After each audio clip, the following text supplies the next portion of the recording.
Welcome to the Ordinary Marathoner podcast.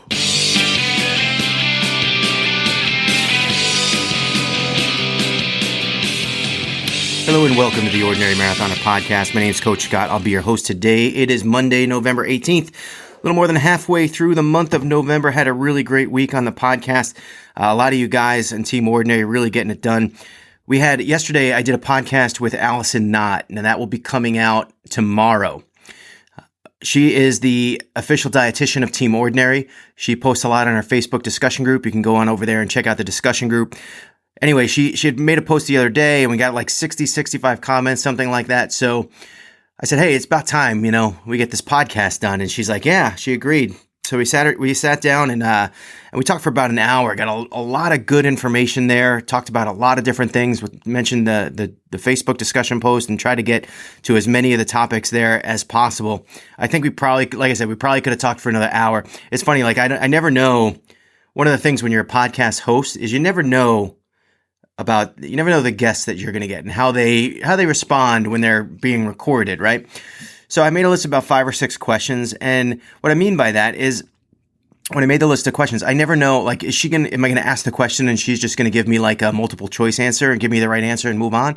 Or is she going to, have a discussion with me and go back and forth? And what happens is if the longer the guest talks, the more questions come up that I can then ask, and the more directions we can take the podcast. And so I didn't really know what to expect from Allison. It was her first, I think she was a little nervous. It was her first podcast being a guest, and she was great. She was absolutely great. I can't wait to get this out to you guys. A lot of good knowledge. In fact, after the podcast, I think that she was so happy with it, I was able to talk her into donating a free 1-hour consultation. Now, a lot of us out here, when you train for endurance sports, you get bombarded by a lot of things. Hey, coaching is one of them, and that's what I do. So I understand. You got to try to pick and choose where you spend your money, where you spend your time. And dietitian is one of those things, man. Boy, wouldn't we all love to have somebody to help us out and answer all our questions about diet. And they're out there, but you don't know necessarily what you're going to get by investing your money in a dietitian. So Allison has graciously donated a 1-hour consultation to the Rdinary Marathon, our charity race. We're going to be giving that away. Now, we're already giving away a medal rack. So Brian Burke made a Team Ordinary medal rack. It came out really great. We posted a picture of it the other day on the page for the race and on the page on our Ordinary Marathoners discussion page, and got a really great response from that. Brian does really great work. He sells his woodworking too, so you can check out his stuff. We'll definitely be mentioning that in the days ahead. So we're going to be doing this raffle. So we're going to be raffling off the medal rack and the 1-hour free consultation with Team Ordinary official dietitian Allison Knott on this Sunday. And to be eligible for the raffle, all you got to do is join the Ordinary Marathon. So if you were going to do it anyway, if you were just waiting and holding off, the race isn't until May of 2020. If you've been holding it off, don't hold off. We've already raffled off a Garmin watch. We're going to be raffling off more stuff. We got a lot of stuff to go. So be involved. And also, if you use the code ORDINARY, so if you go to ordinarymarathon.com, register for the race, the 2020 race, use the code ORDINARY. You only pay $25 as opposed to $30. You get $5 off for the coupon code, and get involved. And on Sunday, we're going to be doing that raffle. I tell you, the 1-hour dietitian consultation, more than worth it. I spent a lot of time when I was training for Ironman Lake Placid. I spent a lot of time talking to Allison about diet, about approaches to diet, about things I could change. Very effective. And not only very effective, but she has a way of sort of taking what is reality. I mean, you think dietitian, all they're going to do is tell you what you can and can't eat. But she has a way of sort of, trying to work around, hey, you got a sweet tooth. Hey, you have this circumstance that forces you to eat a little more than whatever. She will talk you through it. She is wonderful. And you can just listen to the podcast tomorrow. Don't take my word for it. Listen to the podcast when it comes out tomorrow. She's also going to be doing our guest blog tomorrow. Really excited to get that podcast out there for you guys. It was good stuff. And I'm going to have her on again too. So, stick around. The Team Ordinary roll call. Let's do some of that today. By the way, we're also going to do another athlete spotlight. Last week we did the spotlight on Stephanie Brown, which got really, really great reviews. A lot of people just loved hearing her story. So I'm going to do another one today. We're going to spotlight Dan Demore from Obese Mode podcast. He's got a great story. I read it once this morning just to make sure that I wouldn't kind of hiccup through it. And by the way, I'm not a good reader, so don't expect too much from me. I'm not like an actor. I'm just a podcast host. My God, I'm not even a good one of those. But so let's go through the races from this week. Ron Booz did the Dollywood Light the Way 5K. At least I think he did it. I didn't see him post anything about it, which is a little weird for Ron. But I'm figuring, the guy just did a 50K at Marine Corps Marathon. Maybe he just thinks a 5K isn't. Maybe he thinks we don't want to know. But I want to know, Ron. Maybe I got to be honest. I wasn't on social media as much as I usually am. I was going to say as much as I hoped for, but actually I don't really hope to be on social media all the time. Do you? It's kind of like a waste, but usually I do spend more time than I did this weekend. So maybe I missed your race. Same thing with Bill Costello, ran a Hot Cocoa 5K this weekend. I did see Katie Evers post. Katie Evers was out doing a half marathon. At least she had that planned. And when she got to mile 3, she wasn't feeling the half marathon. She decided to kind of veer off, and they had a 5-mile option, a 5-miler race. And she took that option instead. Now, when I read her post, I kind of felt like she was lamenting the fact that she didn't finish her half. But I got to tell you, man, the season is over. Unless this was your goal race, and I don't think it was for Katie. Unless it was your goal race, I mean, you run 3 miles and you're not feeling it, and you're doing a half marathon and there's a 5-mile option, you take that sucker. I don't blame you at all. You kidding me? I tell you, if you're not trained up or if you're not ready for a half marathon, it's fun. We sit here, we talk about ultras and Ironman races and full marathons as if they're nothing. And then you think of a half marathon, that's nothing, but it is something. A half marathon is no joke, and it will ruin your day if you are not feeling ready for it. So I don't blame you at all, Katie, for taking the way out to the 5-miler. I would have easily done the same thing if I wasn't feeling a half. Hell, I wish some of my half marathons had those 5-mile out, opt out paths. But so hey, congratulations on your 5 miles. I would take that. I would take that medal and be just as proud of it if I were you. Travis Heidebrink out in Las Vegas doing the Rock and Roll Half Marathon. It's a night race. It looked like a really good time out there. I don't know that I caught your finish time or how you felt the race went, Travis, but it looked like you were having a good time in the pictures that I did see. So congratulations there, assuming you finished. Michelle Thetford was also out there doing her first half. I got to be honest, I didn't see her finish either. I feel like I'm saying I got to be honest a lot this podcast. That's not good. That's good. Well, I said I wasn't on social media a lot, right? So that's a good excuse. A big one, Soldier Marathon in Georgia.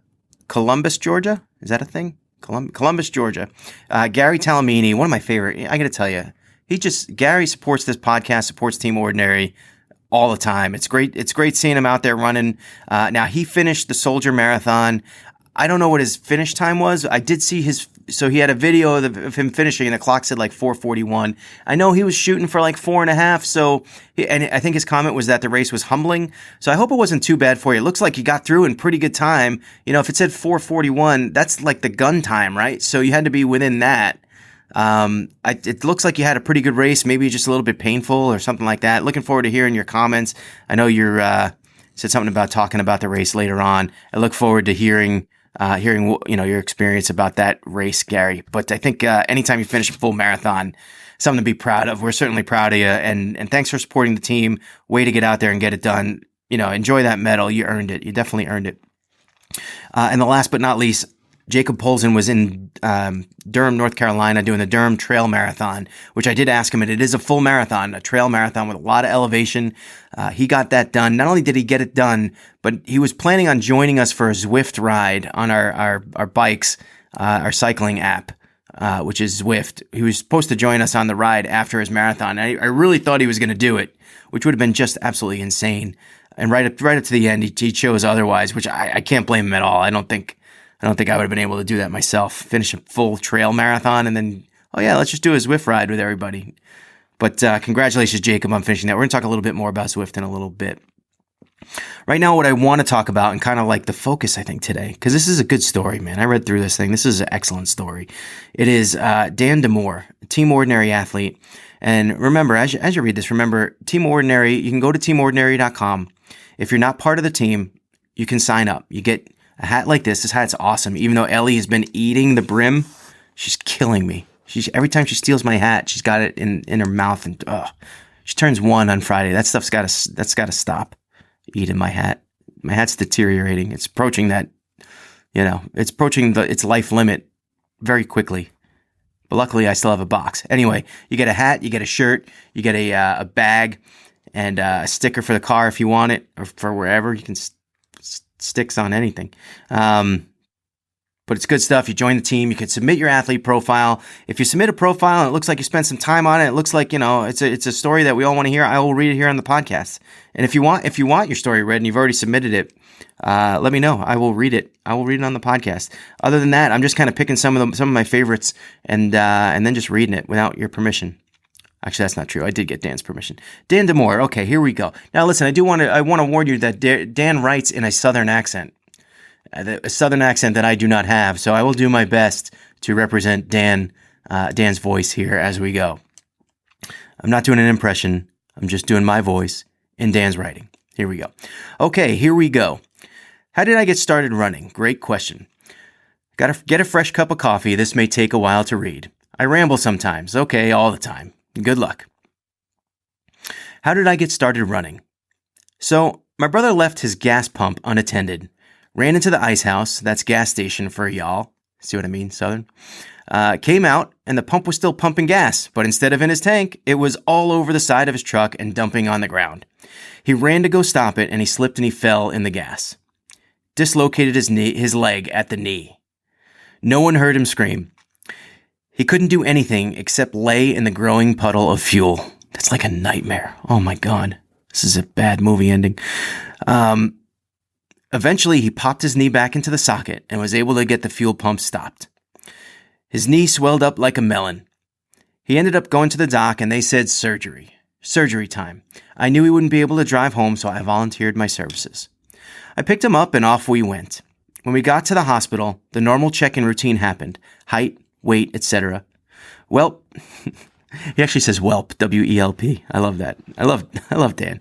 Well, when it was time for the weight part, I figured since my scale wasn't working, I'd use theirs, with the nurse's permission, of course. Stepped on the scale. Wowzers. 367. My largest number ever.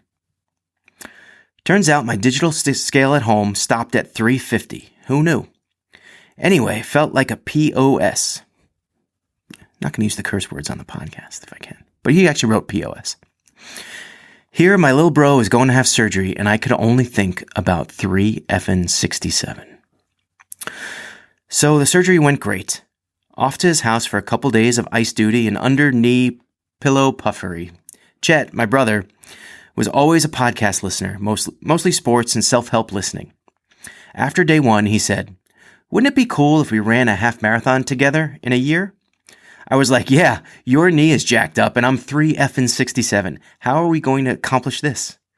He looked around on his podcast widget thingy. Then he found a Couch to 5K app. It was by NHS. We should do a couch. Dan says you should do a Couch to 5K app. Maybe we will one day. Anyway, we listened to day 1, week 1 on the phone speaker. I said, okay, I'll give it a go. July 4th, 2017. Got up at 5 a.m. before the wife and kids, got dressed. Out the door I went. Drove to our local park that has a crushed gravel 0.4-mile loop. Pressed play on the podcast and off I went. 5-minute warm-up, 60-second run, 90-second walk. Did that for about 20 minutes. Guys, that's all it takes, guys. A lot of you guys think it's overwhelming. It's not. It's not. It's a beginning. I'm sorry, I'll go back. Did that for about 20 minutes, I think. Then it was a 5-minute cool down. I was out of breath. Shirt was soaked. South Texas summers are hot, hot, hot. But it was done. Got back to the truck still sweating. Couldn't keep from smiling. I was so happy with me and what my legs, lungs, and heart accomplished. When I got home, my wife Jen was awake and I told her what I've done and how I felt about it. She was so excited. I had to do week 1, day 1 again, and this time with her. My daughter-in-law and my other kids came too. Well, we finished the C to 5K program. and we signed up for a race. About halfway through the program, I found out my big sis and her husband were doing the same thing. I guess Chet talked to them about what I was doing. I think the 7th week, the compu lady said, "It's safe to say, I'm a runner," and that made my week. 5K day. It was hot still in September. Nothing great, really. Felt great to finish something. Didn't die. Signed up for a 10K. Rock and roll in San Antone. There's a lot more than 6.2 miles in that 10K. It felt like forever. But at this point, I knew I could finish. Had a couple behind Jen and I, almost the entire way. Towards the end, they thought they couldn't finish, and they told me that whenever they were in a low spot, ready to quit, they'd look over at us, and they were inspired to finish. We finished strong, then limped the mile back to the car. I got home and signed up for a half marathon without Chet. I was in run mode and couldn't stop. Austin half, hills for miles. It was awesome. Wife, kids, and Chet were there, along with my buddy that used to run. Yeah, he started running again when he found out I was running. He was running the full marathon. We all trained hard for this, jumping up to Austin for training runs. We ran 6 miles one week and then 7 miles a couple weeks later. Good times, except when my buddy Doug pushed it too hard on the second attempt to finish his 13-mile training run. He was shaking and ended up puking out the truck window on I-35 South. Here's a good tip. If someone is going to throw up at 70 miles an hour, put both the driver's window and the passenger windows down. Yeah, I got a face full of puke spray that day. That's disgusting, Dan. But still, part of the story. I know. Let's get back. I'm getting sidetracked. I lost track of where I was. Oh yeah, so race day. Wife and kids meet me at mile 6 of the race, gave me a pep in my step and a tear in my eye. I was excited to see them and sad to run away. Got to mile 12 and I saved some energy for that evil hill waiting for me. I looked ahead and hey, that dude looks like my brother Chet. Yeah, he escorted me up that beast of a hill. I cried a little. All downhill to the finish.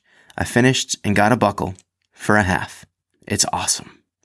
Probably my favorite race so far. My buddy Doug finished his full minutes after I finished my half, 3:59:45.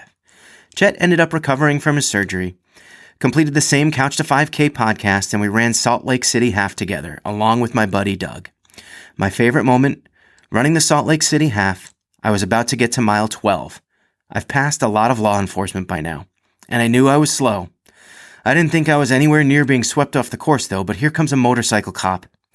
All I could think was, well, I'm going to have to finish this race on the sidewalks. But nope. He was just there to tell me that he and the other officers were pulling for me, and they were proud of what I was doing. And that was pretty effing cool. Damn straight, Dan, that was pretty effing cool. Future goals. I'm going to run a 50K. I don't know where, I don't know when, but I'm sure Tamara Johnson, who's also a Team Ordinary member, he didn't write that, I'm adding that myself, will have something to do with it. Guess I'll run a marathon too on the way. And that, my friends, is just awesome. And that's Dan Demore. Dan, great story. We got to get you working on that full marathon and that 50K. Tamara, you got to help us out. We got to get Dan out the door. We got to get him moving. But what a moving story. What an awesome story. And that's part of what I love about this team and what we do, the people we support, the accomplishments involved, and the way it makes you feel. It just makes you feel great inside. And Dan, thanks for sharing the story. Thanks for letting me share it with everybody else on the podcast. And, I hope I did it justice in my reading of it. And the one other thing I want to talk about was, kind of going back off subject, even though, that was a great story. It's sticking with me now. I feel like, I'm in the afterglow. I'm in the afterglow of the Dan Demore story. I am. But I want to go back to Zwift now for a little bit. A number of us are on Zwift. It's a platform mostly for cycling. It is also for running. I personally do not use it for running. I know a lot of people do. And I think the way it works is you have to get something that you attach to your shoe or a bracelet or something that attaches to your foot that monitors your steps on the treadmill and then can equate that through Bluetooth technology or however it works to the screen, where it's kind of like a virtual run that you can see in like sort of a virtual world, right? You can meet up with friends, you can talk to people, you can get things done. It has hills, all that stuff. Now I use it for cycling a lot. Running, I don't know, I'm like a treadmill guy to begin with, so I never felt like I needed that little extra push to help me get on that treadmill. But I tell you, especially if you're a winter runner and you have trouble getting out because it's too cold, if you live in the Northeast or Canada or something like that, this is a pretty decent option for you. Get the Zwift running, get involved. It might help keep you on the treadmill. A lot of people say they cap out 3 miles, 5 miles just because they can't stay on the treadmill. But Zwift you might want to look into it because it might be something that can help you stay on the treadmill in those late miles, those long runs in the winter, especially if it's super cold outside and you can't battle the cold or the snow or whatever it is. It might be something, but I use it for cycling. And now, we've expanded Ordinary Marathon a lot into triathlon. I don't mean to make it mostly triathlon. That's kind of why I left this for the end of the podcast. So if you're a runner and you don't want to hear me yap about Zwift, by all means, you can shut me down if you like. Because I'm going to talk about it. A number of us got together and we were talking about Zwift has this feature called a meetup. So I can set up a meetup for anyone in Ordinary Marathon or any podcast listener, anyone who follows me on Zwift. There's a bunch of people that follow me, but I don't know to invite you unless you let me know what your name is. So if you let me know what your name is on Zwift, mine, if you're listening and you want to follow me, it is, my first name is actually O, and it's just because of the way it presents itself on the screen, and the last name is Rdinary Marathoner. So it's Ordinary Marathoner total, but it's O is my first name, and then Rdinary Marathoner is the rest of my name. And there is a space between the Y and the M, the Y in Ordinary and the M in Marathoner. And also, in order to identify ourselves as Team Ordinary, after our last name, we're putting in parentheses, just Ordinary. Parentheses, Ordinary, close parentheses. Optional. You don't have to do it. It's pretty cool. Jacob Polson came up with that idea, and I took it too. I've been using it too. And a lot of people do that. They put their team's name in there. So if you already have a team, don't feel like you need to change your name just to ride with us. You don't. It's just something that's cool that we like to do. So if you want to join us, let us know. Follow me on Zwift. I will invite you to our next ride. We set up a ride for last night. Now, I think part of the problem so far is I ride at night. That's just what I do. I have a full day usually, put the baby to bed. Samantha now is old enough. She's 10. She kind of puts herself to bed. She knows her bedtime. So somewhere around, 7:30, 8:30, anywhere around there is when I typically ride. That's too late for some people, and I get that. Now, I equate a lot of my rides to watching NFL football. I will watch Sunday night football, Thursday night football, Monday night football. Usually I watch all those games from my bicycle seat while on Zwift. So I thought, all right, let me try this out. We'll request a meetup. We did a meetup last night. I set it up. I invited probably about 15 people. Probably about 4 or 5 of them said they would go. Some guys had to back out. Jacob backed out. The guy only ran a full trail marathon. So I will allow you this one excuse this time. But I think we're going to try it again tonight. For Monday Night Football. Again, if you want to join, just let me know. If you don't see an invitation from me, just let me know. I'm not sure exactly which route we'll ride, but I got to tell you, it was a lot of fun. So last night, I was expecting a few people to show up. I had one guy show up. Now listen, I will tell you this, Zwifters. You cannot join the event until there's 5 minutes before the event. Now, I know a lot of races and other things like that. You join those events and you can jump on the screen like 20 minutes in advance. For these meetups, 5 minutes. So if you're an early bird and you like to get there early, you want to do a little warm up, that's fine. Just know, don't let yourself get too anxious over not seeing it. It only pop up 5 minutes before it actually starts. So I started and then I'm waiting for anyone to show up. Anyone, just give me one friend. Enter Mike Osborne. Thank you so much, Mike. Mike was the only one that showed up. And me and Mike did a 13-mile ride around. It's called Sand and Sequoias in Watopia, if you guys are familiar with it. It's a very flat desert followed by a little bit in like a little woodsy kind of area where there's a little bit of hills towards the end. It was a really great ride. Mike pushed me. We had a great conversation. Mike's definitely a better rider than I am. He had a really difficult ride on Saturday, so for him to hold back with me and ride with me was really cool. I thank you, Mike, for spending time with me and getting that done, helped me get that done. You really pushed me hard. For me, that ride was difficult. I sweat my butt off. It was hard, but it was good. in a good way. You guys that ride, you know how it is. Sometimes you push yourself, you're like, oh, this sucks. But then you get through it and it feels really good that you did it. Now, there is a setting on these meetups where I can require everyone to kind of ride alongside each other with me. I don't really want to put that in because what happens is if you ride on ahead, then they drop you from the group. And I don't want to necessarily do that. If you guys are faster than me, you guys go. Just go. If you guys are slower than me, you can fall behind. There's no reason that you need to keep up. If it pushes you to try to keep up, then that's excellent. That is great. But if it doesn't, you can fall back, and it doesn't. It's fine. It's fine. Everyone. The thing is with cycling and training, everything's relative. And if it's going to help you get out there just to get out there and do it, then we'll do these meetups. We'll do them. I don't mind doing them. I thought, my ride with Mike was awesome. I was able to kind of see some of the features that they have within the group ride, within the meetup feature, and it's really cool. I really like doing it. So it's something to kind of mark down. We'll be talking about it, I think, on the discussion board. We'll be including a lot of you guys that have already talked about getting involved with Zwift, and I love doing it, and it's going to be a continuous thing from now on. So, that's it. That's it for today. I hope you guys enjoyed the podcast. I feel like this was a good one. I recorded this like 2 or 3 times, and this was definitely the best take of all of them. I know Stephanie's going to kill me. She hates when I do it, like when I re-record. Anyway, tomorrow, look for Allison Knott's podcast and Allison Knott's blog post. They will be coming out. They're both great. They are both excellent. She's a wonderful person. Sign up for Ordinary Marathon at ordinarymarathon.com. Get that done so that you're eligible for Sunday's raffling off both the Team Ordinary medal rack and the 1-hour consultation with Allison Knott, official dietitian of Team Ordinary. And remember, every day is an ordinary day unless you make it extraordinary. So get after it, guys.